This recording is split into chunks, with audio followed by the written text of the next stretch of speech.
Act 3 of Romeo and Juliet by William Shakespeare. Act 3, Scene 1. A public place. Enter Mercutio, Benvolio, Page, and servants. I pray thee, good Mercutio, let's retire. The day is hot, the Capulets abroad, and if we meet, we shall not scape a brawl. For now, these hot days, is the mad blood stirring. Thou art like one of these fellows that, when he enters the confines of a tavern, clasps me his sword upon the table, and says, God send me no need of thee, and, by the operation of the second cup, draws him on the drawer, when indeed there is no need. Am I like such a fellow? Come, come, thou art as hot a Jack in thy mood as any in Italy, and as soon moved to be moody, and as soon moody to be moved. And what too? Nay, and there were two such, we should have none shortly, for one would kill the other. Thou! Why, thou wilt quarrel with a man that hath a hair more or a hair less in his beard than thou hast. Thou wilt quarrel with a man for cracking nuts, having no other reason but because thou hast hazel eyes. What eye but such an eye would spy out such a quarrel?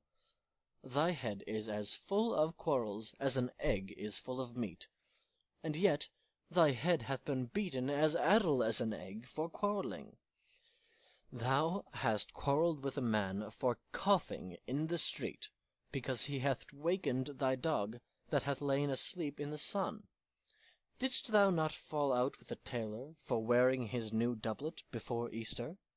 With another for tying his new shoes with an old riband? And yet thou wilt tutor me from quarrelling. An I were apt to quarrel as thou art, any man should buy the fee sample of my life for an hour and a quarter. The fee simple. Oh, simple. By my head, here come the Capulets! By my heel, I care not. Enter Tybalt and others. Follow me close, for I will speak to them. Gentlemen, good den, a word with one of you. And but one word with one of us? Couple it with something. Make it a word and a blow. You shall find me apt enough to do that, sir, and you will give me occasion. Could you not take some occasion without giving? Mercutio, thou consortest with Romeo. Consort? What, dost thou make us minstrels? And thou make minstrels of us look to hear nothing but discords. Here's my fiddlestick. Here's that shall make you dance. Zounds, consort! We talk here in the public haunt of men. Either withdraw unto some private place, and reason coldly of your grievances, or else depart. Here all eyes gaze on us. Men's eyes were made to look, and let them gaze. I will not budge for no man's pleasure, I. Well, peace be with you, sir. Here comes my man. Enter Romeo. But I'll be hanged, sir, if he wear your livery. Marry, go before to the field. He'll be your follower. Your worship, in that sense, may call him man. Romeo, the love I bear thee can afford no better term than this. Thou art a villain. Tybalt, the reason that I have to love thee doth much excuse the appertaining rage to such a greeting. Villain am I none. Therefore farewell. I see thou know'st me not. Boy, this shall not excuse the injuries that thou hast done me. Therefore turn and draw. I do protest I never injured thee, but love thee better than thou canst devise till thou shalt know the reason of my love. And so, good Capulet, which name I tender as dearly as mine own, be satisfied.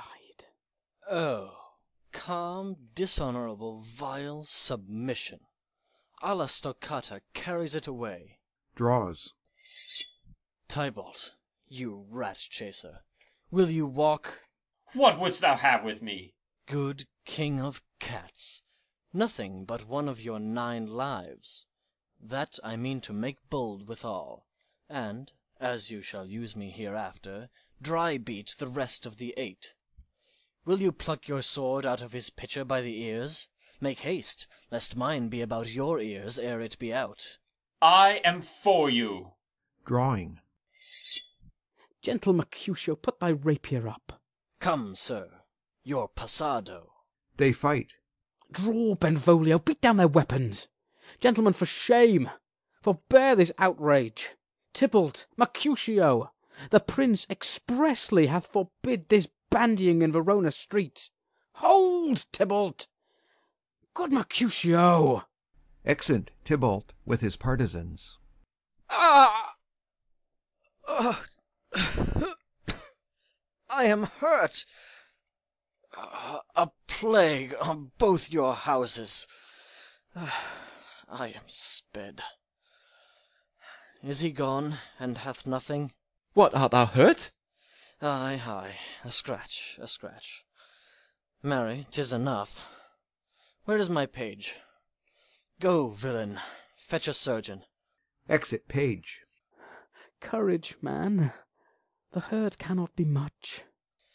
No, 'tis not so deep as a well, nor so wide as a church door, but 'tis enough.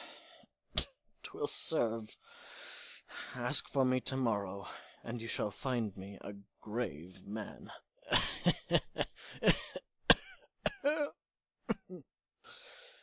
I am peppered, I warrant, for this world. A plague on both your houses. Zounds, a dog, a rat, a mouse, a cat to scratch a man to death. A braggart, a rogue, a villain, that fights by the book of arithmetic.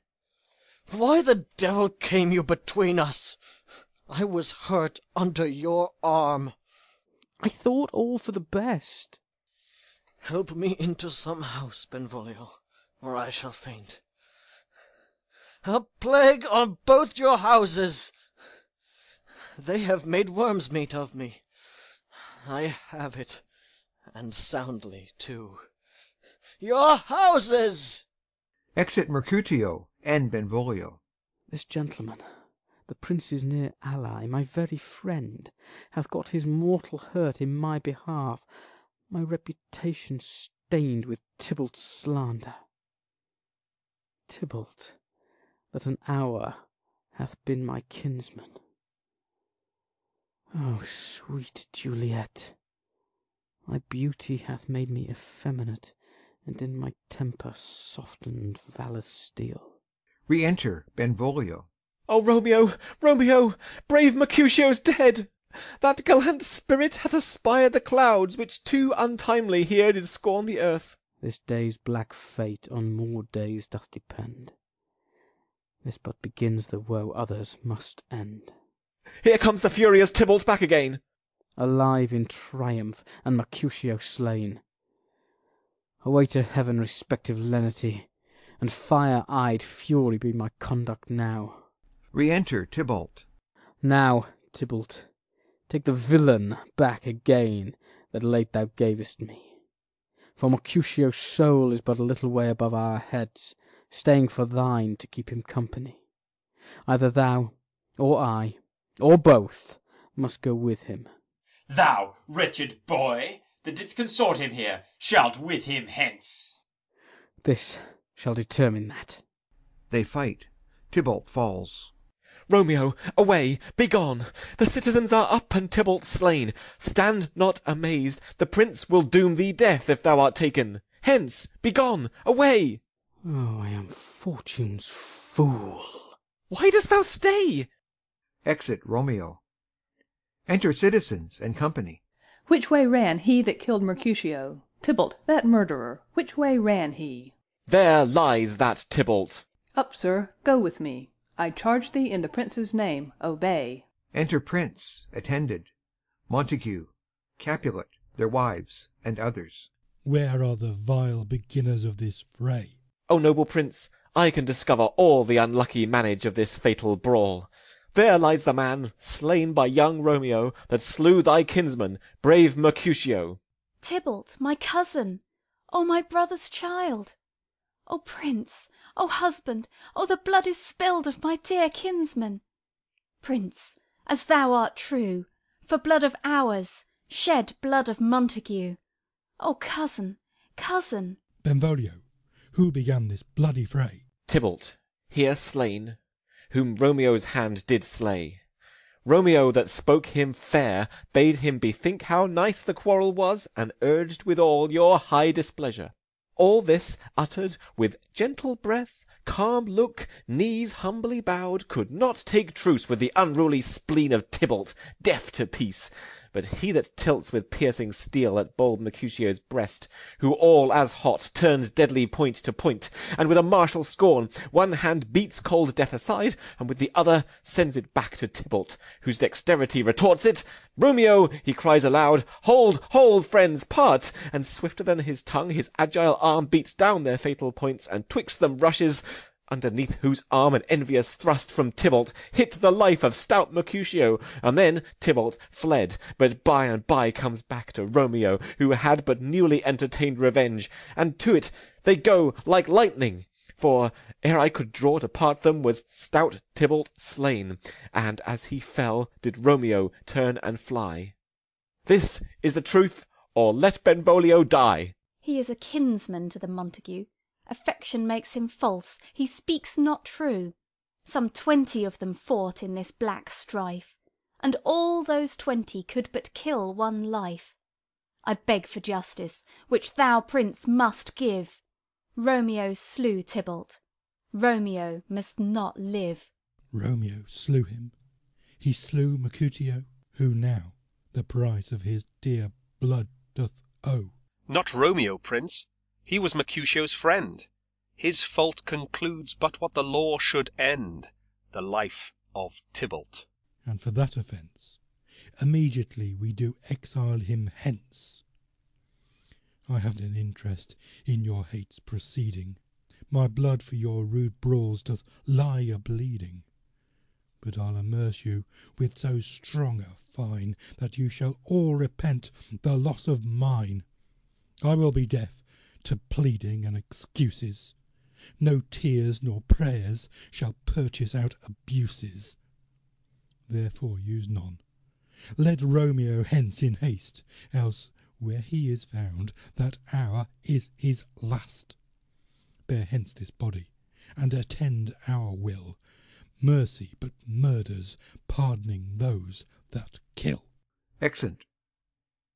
Scene 2. A room in Capulet's house. Enter Juliet. Gallop apace, you fiery-footed steeds, towards Phoebus' lodging. Such a waggoner as Phaeton would whip you to the west, and bring in cloudy night immediately. Spread thy close curtain, love-performing night, that rude eyes may wink, and Romeo leap to these arms, untalked of and unseen. Lovers can see to do their amorous rites by their own beauties, or if love be blind, it best agrees with night.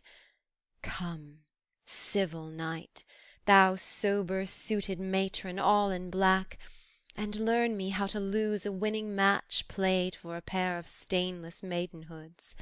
Hood my unmanned blood, baiting in my cheeks with thy black mantle, till strange love, grown bold, think true love acted simple modesty.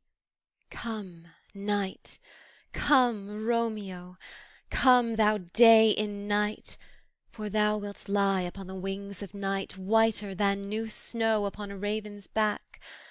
Come, gentle night, come, loving, black-browed night, give me my Romeo, and when he shall die, take him and cut him out in little stars, and he will make the face of heaven so fine that all the world will be in love with night, and pay no worship to the garish sun.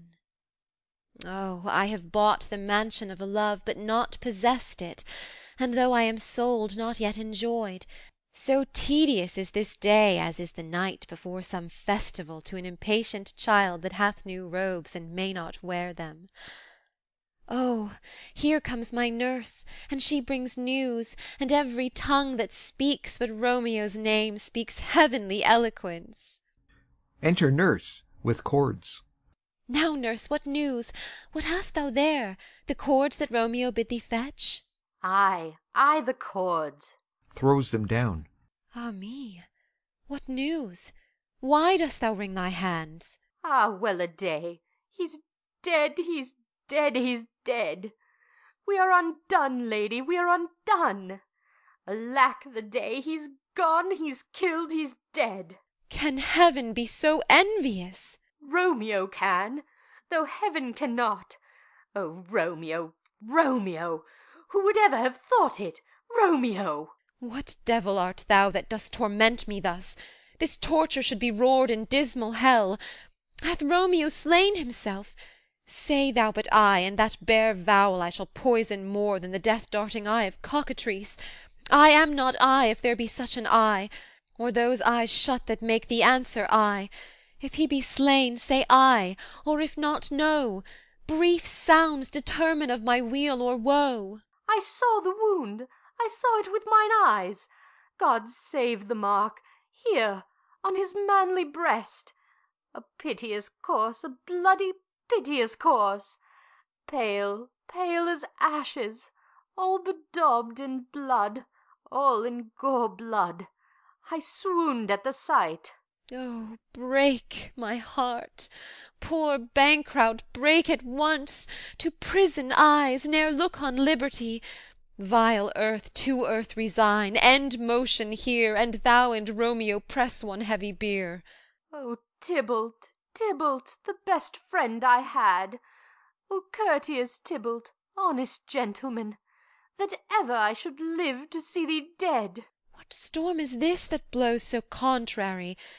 Is Romeo slaughtered, and is Tybalt dead? My dear loved cousin, and my dearer lord?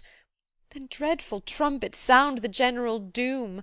For who is living if those two are gone? Tybalt is gone, and Romeo banished. Romeo that killed him, he is banished. O God, did Romeo's hand shed Tybalt's blood? It did, alas the day it did. O serpent heart hid with a flowering face, did ever dragon keep so fair a cave? Beautiful tyrant, fiend angelical, dove-feathered raven, wolvish ravening lamb, despised substance of divinest show, just opposite to what thou justly seem'st, a damned saint, an honourable villain. O nature, what hadst thou to do in hell, when thou didst bower the spirit of a fiend in mortal paradise of such sweet flesh? Was ever book containing such vile matter so fairly bound? Oh, that deceit should dwell in such a gorgeous palace! There's no trust, no faith, no honesty in men. All perjured, all forsworn, all naught, all dissemblers. Ah, where is my man? Give me some aquavitae. These griefs, these woes, these sorrows make me old. Shame come to Romeo! Blistered be thy tongue for such a wish. He was not born to shame. Upon his brow shame is a shame to sit, for 'tis a throne where honour may be crowned, sole monarch of the universal earth. Oh, what a beast was I to chide at him! Will you speak well of him that killed your cousin? Shall I speak ill of him that is my husband? Ah, poor my lord, what tongue shall smooth thy name, when I, thy 3 hours' wife, have mangled it? But wherefore, villain, didst thou kill my cousin? That villain cousin would have killed my husband. Back, foolish tears, back to your native spring. Your tributary drops belong to woe, which you, mistaking, offer up to joy. My husband lives, that Tybalt would have slain, and Tybalt's dead, that would have slain my husband. All this is comfort. Wherefore weep I then? Some word there was, worser than Tybalt's death, that murdered me. I would forget it fain. But oh, it presses to my memory like damned guilty deeds to sinners' minds. Tybalt is dead, and Romeo banished. That banished, that one word banished, hath slain 10,000 Tybalts. Tybalt's death was woe enough if it had ended there, or if sour woe delights in fellowship, and needly will be ranked with other griefs. Why followed not, when she said Tybalt's dead, thy father, or thy mother, nay, or both, which modern lamentation might have moved? But with a rearward following Tybalt's death, Romeo is banished. To speak that word is father, mother, Tybalt, Romeo, Juliet, all slain, all dead. Romeo is banished. There is no end, no limit, measure, bound in that word's death. No words can that woe sound. Where is my father and mother, nurse? Weeping and wailing over Tybalt's corse. Will you go to them? I will bring you thither. Wash they his wounds with tears. Mine shall be spent when theirs are dry for Romeo's banishment. Take up those cords. Poor ropes, you are beguiled, both you and I, for Romeo is exiled. He made you for a highway to my bed, but I, a maid, die maiden widowed. Come, cords, come, nurse, I'll to my wedding bed, and death, not Romeo, take my maiden head. Hie to your chamber. I'll find Romeo to comfort you. I wot well where he is. Hark ye, your Romeo will be here at night. I'll to him. He is hid at Lawrence' cell. Oh, find him! Give this ring to my true knight, and bid him come to take his last farewell. Exeunt. Scene 3. Friar Lawrence's cell. Enter Friar Lawrence. Romeo, come forth. Come forth, thou fearful man. Affliction is enamoured of thy parts, and thou art wedded to calamity. Enter Romeo. Father, what news? What is the prince's doom? What sorrow craves acquaintance at my hand that I yet know not? Too familiar is my dear son with such sour company. I bring thee tidings of the prince's doom. What less than doomsday is the prince's doom? A gentler judgment vanished from his lips. Not body's death, but body's banishment. Ha! Banishment? Be merciful, say death. For exile hath more terror in his look, much more than death. Do not say banishment. Hence, from Verona art thou banished. Be patient, for the world is broad and wide. There is no world without Verona's walls, but purgatory, torture, hell itself. Hence banished is banished from the world, and world's exile is death. Then banished is death mistermed, calling death banishment. Thou cutt'st my head off with a golden axe, and smilest upon the stroke that murders me. O deadly sin, O rude unthankfulness! Thy fault our law calls death. But the kind prince, taking thy part, hath brushed aside the law, and turned that black word death to banishment. This is dear mercy, and thou seest it not. 'Tis torture, and not mercy. Heaven is here where Juliet lives, and every cat and dog and little mouse, every unworthy thing, live here in heaven and may look on her, but Romeo may not. More validity, more honourable state, more courtship lives in carrion flies than Romeo. They may seize on the white wonder of dear Juliet's hand, and steal immortal blessing from her lips, who, even in pure and vestal modesty, still blush, as thinking their own kisses sin. But Romeo may not. He is banished. This may flies do, when I from this must fly. And sayest thou yet that exile is not death? Hadst thou no poison mixed, no sharp ground knife, no sudden mean of death, though ne'er so mean, but banished to kill me? Banished! O friar, the damned use that word in hell. Howlings attended.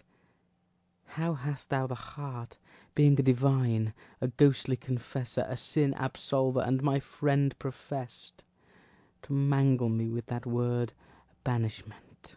Thou fond madman, hear me speak a little. Oh, thou wilt speak again of banishment. I'll give thee armour to keep off that word. Adversity's sweet milk, philosophy, to comfort thee, though thou art banished. Yet banished? Hang up philosophy! Unless philosophy can make a Juliet, displant a town, reverse a prince's doom, it helps not, it prevails not. Talk no more. Oh, then I see that madmen have no ears. How should they, when that wise men have no eyes? Let me dispute with thee of thy estate. Thou canst not speak of that thou dost not feel. Wert thou as young as I, Juliet thy love, an hour but married, Tybalt murdered, doting like me, and like me banished, then mightst thou speak, then mightst thou tear thy hair, and fall upon the ground, as I do now, taking the measure of an unmade grave. Knocking within. Arise, one knocks. Good Romeo, hide thyself. Not I, unless the breath of heart-sick groans, mist-like, enfold me from the search of eyes. Hark! How they knock! Who's there? Romeo, arise. Thou wilt be taken. Stay a while. Stand up. Run to my study. By and by, God's will. What simpleness this is! I come! I come! Who knocks so hard? Whence come you? What's your will? Within. Let me come in, and you shall know my errand. I come from Lady Juliet. Welcome, then. Enter Nurse. O holy friar, O tell me, holy friar, where is my lady's lord? Where's Romeo? There on the ground, with his own tears made drunk. Oh, he is even in my mistress's case, just in her case. Oh, woeful sympathy, piteous predicament! Even so lies she, blubbering and weeping, weeping and blubbering. Stand up, stand up, stand, and you be a man. For Juliet's sake, for her sake, rise and stand. Why should you fall into so deep an O? Nurse. Ah, sir, well, death's the end of all. Spakest thou of Juliet? How is it with her? Does not she think me an old murderer, now I have stained the childhood of our joy with blood removed but little from her own? Where is she, and how doth she, and what says my concealed lady to our cancelled love? Oh, she says nothing, sir, but weeps and weeps, and now falls on her bed, and then starts up, and Tybalt calls, and then on Romeo cries, and then down falls again. As if that name, shot from the deadly level of a gun, did murder her, as that name's cursed hand murdered her kinsman. Oh, tell me, friar, tell me, in what vile part of this anatomy doth my name lodge? Tell me, that I may sack the hateful mansion. Drawing his sword. Hold thy desperate hand. Art thou a man? Thy form cries out thou art. Thy tears are womanish. Thy acts denote the unreasonable fury of a beast. Unseemingly woman in a seeming man, or ill-beseeming beast in seeming both. Thou hast amazed me. By my holy order, I thought thy disposition better tempered. Hast thou slain Tybalt? Wilt thou slay thyself, and slay thy lady too that lives in thee, by doing damned hate upon thyself? Why railest thou on thy birth, the heaven, the earth? Since birth and heaven and earth, all three do meet in thee at once, which thou at once wouldst love. Fie, fie! Thou shamest thy shape, thy love, thy wit, which, like a usurer, aboundest in all, and usest none in that true use indeed which should bedeck thy shape, thy love, thy wit. Thy noble shape is but a form of wax, digressing from the valour of a man. Thy dear love sworn, but hollow perjury, killing that love which thou hast vowed to cherish. Thy wit, that ornament to shape and love, misshapen in the conduct of them both, like powder in a skilless soldier's flask, is set afire by thine own ignorance, and thou dismembered with thine own defence. What? Rouse thee, man. Thy Juliet is alive, for whose dear sake thou wast but lately dead. There art thou happy. Tybalt would kill thee, but thou slewest Tybalt. There art thou happy too. The law that threatened death becomes thy friend, and turns it to exile. There art thou happy. A pack of blessings lights upon thy back. Happiness courts thee in her best array. But, like a misbehaven and sullen wench, thou poutest upon the future and thy love. Take heed, for such die miserable. Go, get thee to thy love as was decreed. Ascend her chamber hence, and comfort her. But look, thou stay not till the watch be set, for then thou canst not pass to Mantua, where you shalt live till we can find a time to blaze your marriage, reconcile your friends, beg pardon of the prince, and call thee back with 20,000 times more joy than thou wentst forth in lamentation. Go before, nurse, commend me to thy lady, and bid her hasten all the house to bed, which heavy sorrow makes them apt unto. Romeo is coming. O Lord, I could have stayed here all the night to hear good counsel. Oh, what learning is! My lord, I'll tell my lady you will come. Do so, and bid my sweet prepare to chide. Here, sir, a ring she bid me give you, sir. Hie you, make haste, for it grows very late. Exit. How well my comfort is revived by this! Go hence, good knight, and here stands all your state. Either be gone before the watch is set, or by the break of day, disguised from hence, sojourn in Mantua. I'll find out your man, and he shall signify from time to time every good hap to you that chances here. Give me your hand. 'Tis late. Farewell. Good night. But that a joy past joy calls out on me, it were a grief so brief to part with thee. Farewell. Exeunt. Scene 4. A room in Capulet's house. Enter Capulet, Lady Capulet, and Paris. Things have fallen out, sir, so unluckily that we have had no time to move our daughter. Look you, she loved her kinsman Tybalt dearly, and so did I. Well, we were born to die. 'Tis very late. She'll not come down to-night. I promise you, but for your company, I would have been in bed an hour ago. These times of woe afford no tune to woo. Madam, good night. Commend me to your daughter. I will, and know her mind early to-morrow. To-night she's mewed up to her heaviness. Sir Paris, I will make a desperate tender of my child's love. I think she will be ruled in all respects by me. Nay, more, I doubt it not. Wife, go you to her ere you go to bed. Acquaint her here of my son Paris's love, and bid her, mark you me, on Wednesday next. But soft, what day is this? Monday, my lord. Monday. Ah, well, Wednesday is too soon. Thursday let it be. A Thursday, tell her. She shall be married to this noble earl. Will you be ready? Do you like this haste? We'll keep no great ado, a friend or two. For hark you, Tybalt being slain so late, it may be thought we held him carelessly, being our kinsman, if we revel much. Therefore we'll have some 6 friends, and there an end. But what say you to Thursday? My lord, I would that Thursday were tomorrow. Well, get you gone. A Thursday be it then. Go you to Juliet ere you go to bed. Prepare her, wife, against this wedding day. Farewell, my lord. Light to my chamber, ho!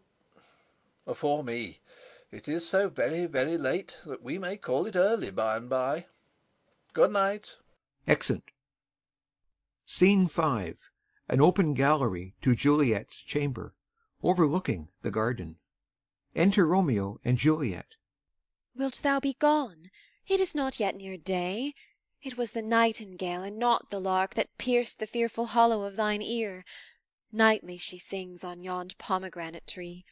Believe me, love, it was the nightingale. It was the lark, the herald of the morn, no nightingale. Look, love, what envious streaks do lace the severing clouds in yonder east. Night's candles are burnt out, and jocund day stands tiptoe on the misty mountain tops. I must be gone and live, or stay and die. Yond light is not daylight, I know it, I. It is some meteor that the sun exhales to be to thee this night a torch-bearer, and light thee on the way to Mantua. Therefore stay yet, thou needst not to be gone. Let me be ta'en, let me be put to death. I am content, so thou wilt have it so.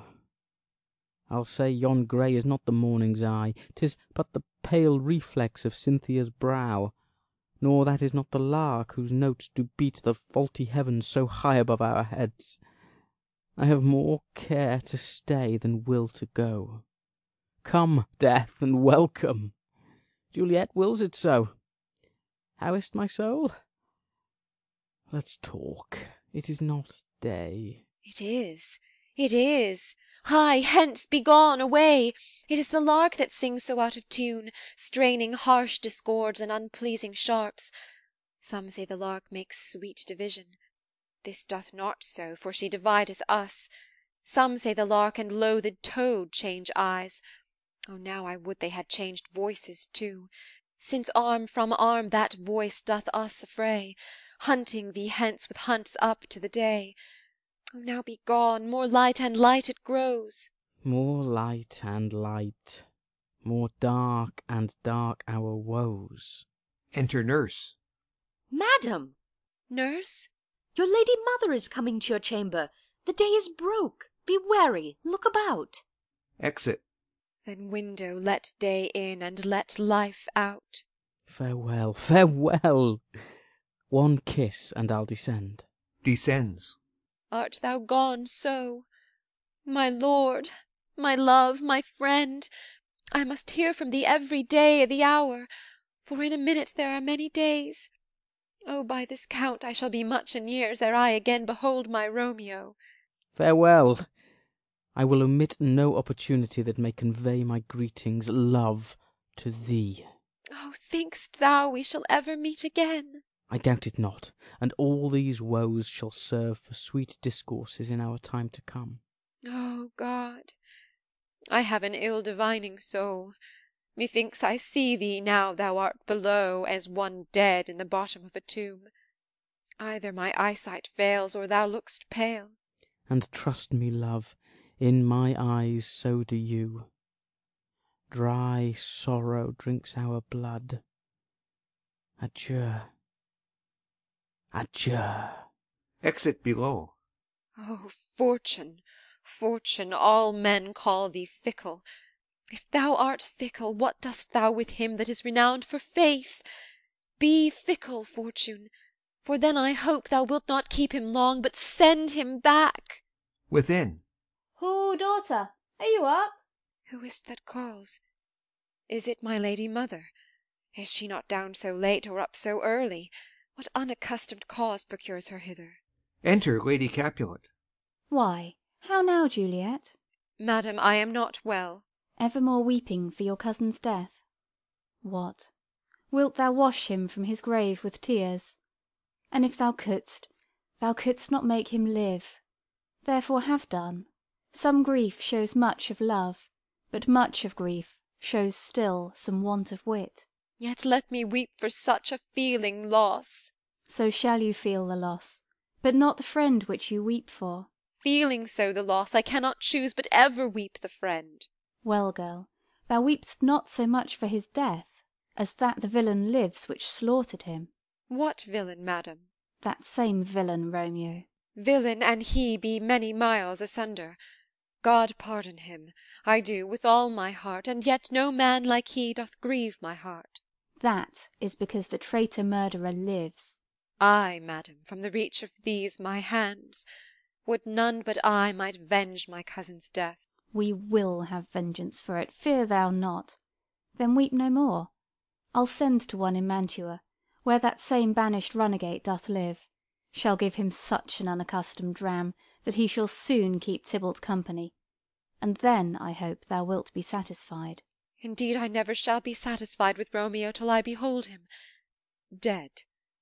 Is my poor heart so for a kinsman vexed?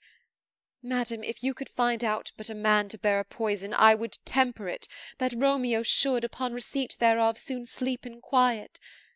Oh, how my heart abhors to hear him named, and cannot come to him, to wreak the love I bore my cousin Tybalt upon his body that hath slaughtered him. Find thou the means, and I'll find such a man. But now I'll tell thee joyful tidings, girl. And joy comes well in such a needy time. What are they, I beseech your ladyship? Well, well, thou hast a careful father, child, one who, to put thee from thy heaviness, hath sorted out a sudden day of joy, that thou expectest not, nor I looked out for. Madam, in happy time, what day is that?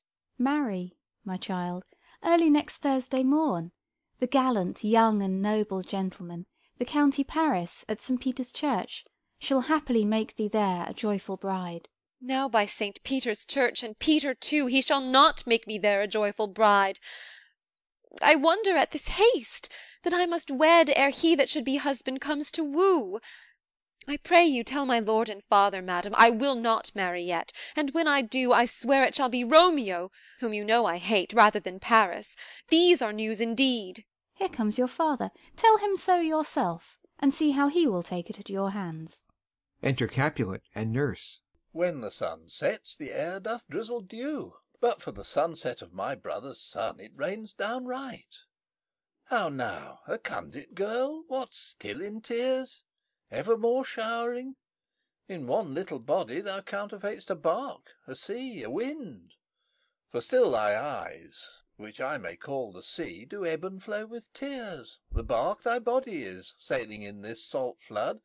The winds thy sighs, who, raging with thy tears, and they with them, without a sudden calm, will overset thy tempest-tossed body. How now, wife, have you delivered to her our decree? Ay, sir, but she will none, she gives you thanks. I would the fool were married to her grave. Soft, take me with you, wife. How? Will she none? Doth she not give us thanks? Is she not proud? Doth she not count her blessed, unworthy as she is, that we have wrought so worthy a gentleman to be her bridegroom? Not proud you have, but thankful that you have. Proud can I never be of what I hate, but thankful even for hate that is meant love. How now, chop logic? What is this? Proud, and I thank you, and I thank you not, and yet not proud? Mistress Minion, you thank me no thankings, nor proud me no prouds, but fettle your fine joints 'gainst Thursday next, to go with Paris to St. Peter's Church, or I will drag thee on a hurdle thither. Out, you green sickness carrion, out, you baggage, you tallow face. Fie, fie, what are you, mad? Good father, I beseech you on my knees, hear me with patience but to speak a word. Hang thee, young baggage, disobedient wretch! I tell thee what, get thee to church o' Thursday, or never after look me in the face. Speak not, reply not, do not answer me. My fingers itch. Wife, we scarce thought us blessed that God had lent us but this only child, but now I see this one is one too much, and that we have a curse in having her. Out on her, Hilding. God in heaven bless her! You are to blame, my lord, to rate her so. And why, my Lady Wisdom? Hold your tongue. Good Prudence, smatter with your gossips. Go. I speak no treason. Oh, God ye good'un. May not one speak? Peace, you mumbling fool. Utter your gravity or a gossip's bowl, for here we need it not. You are too hot. God's bread, it makes me mad. Day, night, hour, time, tide, work, play, alone, in company, still my care hath been to have her matched. And having now provided a gentleman of noble parentage, of fair demeans, youthful, and nobly trained, stuffed, as they say, with honourable parts, proportioned as one's heart would wish a man. And then to have a wretched puling fool, a whining mammet in her fortune's tender, to answer, I'll not wed, I cannot love, I am too young, I pray you pardon me. But an you will not wed, I'll pardon you. Graze where you will, you shall not house with me. Look to't, think on't, I do not use to jest. Thursday is near. Lay hand on heart, advise, and you be mine. I'll give you to my friend, and you be not hang, beg, starve, die i' the streets, for by my soul I'll ne'er acknowledge thee, nor what is mine shall never do thee good. Trust to't, bethink you, I'll not be forsworn. Exit. Is there no pity sitting in the clouds that sees into the bottom of my grief? O sweet my mother, cast me not away. Delay this marriage for a month, a week, or if you do not, make the bridal bed in that dim monument where Tybalt lies. Talk not to me, for I'll not speak a word. Do as thou wilt, for I have done with thee. Exit. O God! O nurse, how shall this be prevented? My husband is on earth, my faith in heaven. How shall that faith return again to earth, unless that husband send it me from heaven by leaving earth? Comfort me, counsel me. Alack, alack, that heaven should practise stratagems upon so soft a subject as myself. What say'st thou? Hast thou not a word of joy? Some comfort, nurse.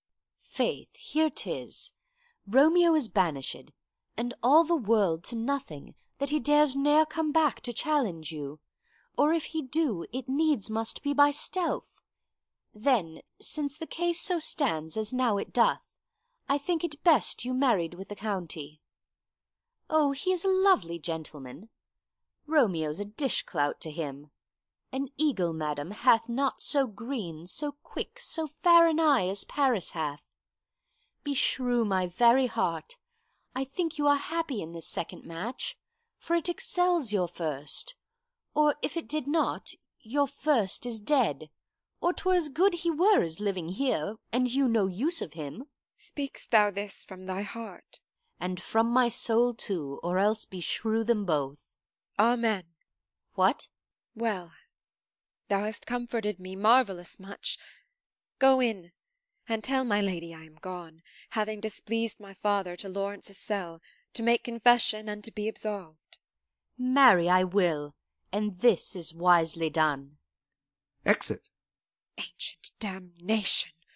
O most wicked fiend! Is it more sin to wish me thus forsworn, or to dispraise my lord with that same tongue which she hath praised him with above compare so many thousand times? Go, counsellor, thou and my bosom henceforth shall be twain.